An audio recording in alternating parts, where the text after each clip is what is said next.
Il est 7h10, l'heure d'ouvrir notre fenêtre sur l'étranger. Maya, vous êtes déjà partie en Inde. Oui, où l'on va retrouver notre correspondante Angélique Forger. Bonjour Angélique. L'Inde, ancienne colonie britannique, le joyau de la couronne. Est-ce que le couronnement de Charles III va être suivi chez vous ?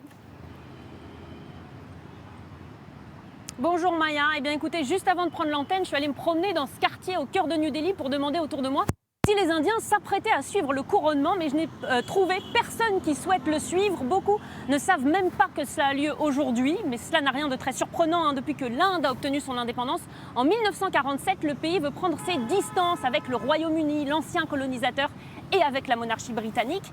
Et puis il y a ce point de friction entre New Delhi et Buckingham, c'est le Koh-i-Noor. Je ne sais pas si vous avez déjà entendu ce nom, c'est celui d'un diamant somptueux. Il orne la couronne que doit porter Camilla aujourd'hui. Sauf que ce diamant, il est indien. Il a été soutiré à un Maharaja pendant la colonisation. Aujourd'hui, le pays demande sa restitution.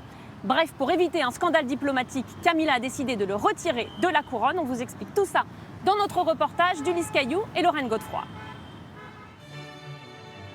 C'est un diamant somptueux.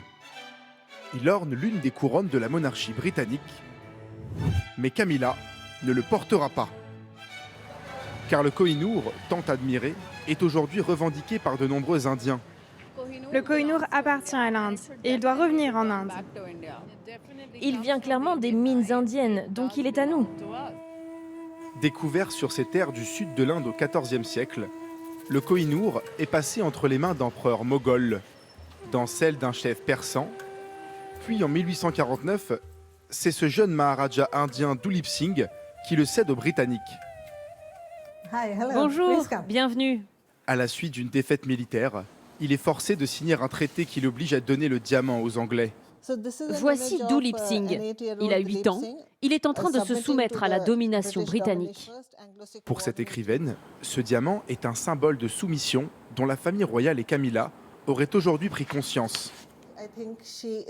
Je pense que Camilla essaie de faire passer le message que le colonialisme appartient au passé. Elle et le roi Charles sont en train de reconnaître que ce diamant n'a pas été donné volontairement. Parce qu'il fait la fierté des Indiens, le nom Koh-i-Noor est partout. Dans l'agroalimentaire, l'électroménager ou encore la bijouterie. À New Delhi, c'est même le nom d'une pâtisserie. Son propriétaire salue le choix de Camilla de ne pas porter le diamant pour le couronnement.